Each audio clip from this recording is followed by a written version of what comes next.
Inspired by it. Motivation. Inspired by it. Motivation. Inspired by Motivation. Welcome to Inspired by AQ, where we talk about motivation through life experiences. If you're new to the channel, please be sure to click on that subscribe button and turn on your post notifications.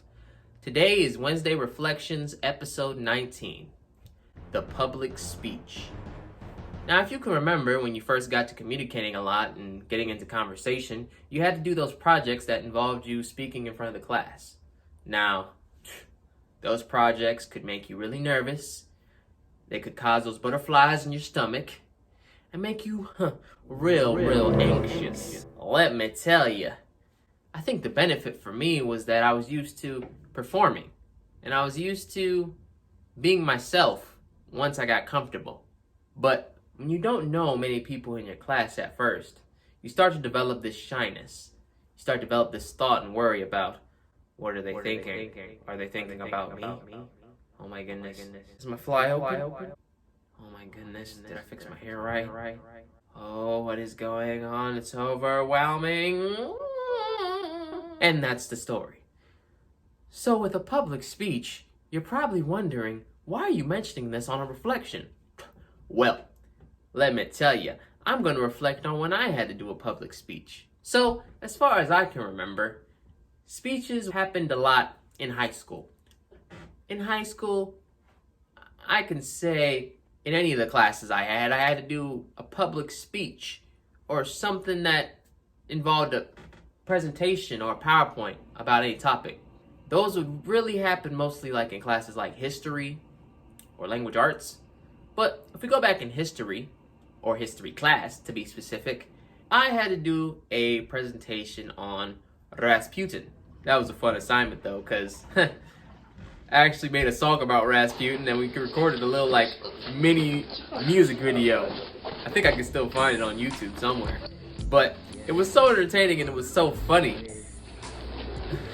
But it created a lot of creativity. Now, granted, at first, I didn't know how everybody would react to this self-created song about Rasputin and all the terrible tyranny things that he did back in that era, but I succeeded at it, and it was funny. Now, a lot of people laughed at it, and even the professor was like, "Oh my goodness, I love this. I love this idea you did. I love this. I love this." A funny story about that teacher. That teacher thought that I looked like Pootie Tang from the Pootie Tang movie with my hair slicked back in a ponytail. Oh my goodness. That was hilarious. But I can tell you this, before doing that presentation, it was kind of nerve-wracking because you have all these thoughts, these worries. You worry about what everyone else is thinking. What is everybody going to think about it? What is the teacher going to think about it for that matter? Because that's the only person that should matter, because they're the deciding factor between you getting that A or that failing. Because for me, anything below an A, I consider that failing. Yes, that's a try-hard attitude, but I wanted my A's and my 4.0. You know what I'm saying? My 4.0. If it wasn't 4.0, we could not speak.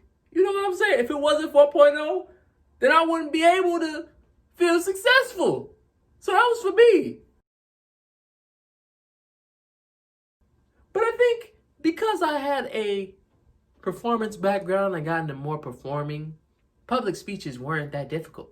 Fast forward to college, I had to do presentations for a lot of my business courses.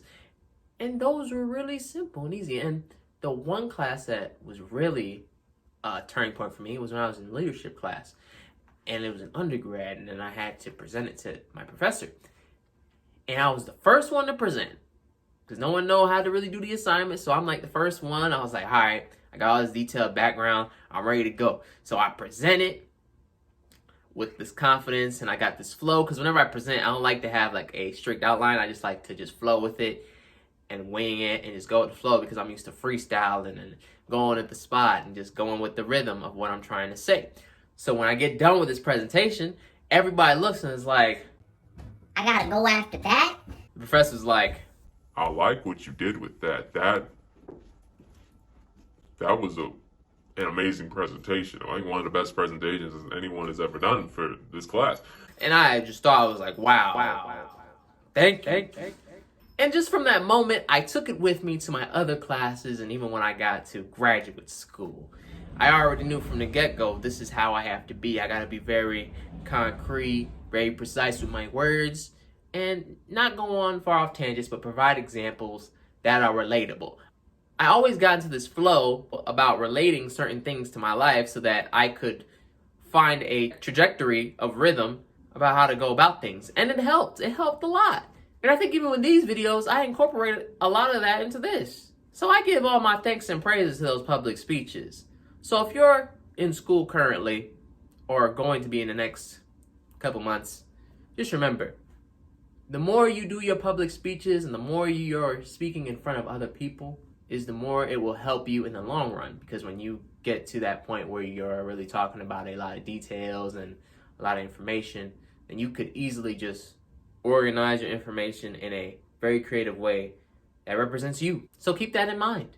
I hope this video benefits you in your life because we all go through those times where we have public speeches or we have to speak in front of people. And if you notice in the background, I've been using something fancy. I'm not really going to say it, but you're probably going to be like, How did you do that? I will teach you one day, young grasshopper. One day. But as always, we're upgrading, we're getting better as the days go by. So please remember to like, comment, subscribe, and also share to someone who needs it. This is Inspired by AQ. The next goal on our agenda is hitting 200 subscribers and beyond. So please keep subscribing, keep supporting, and keep being you. Peace, love, and everything nice. I love y'all. Till next time. AQ versus AQ. Sing. Which side are you on? The motivation side or the music side?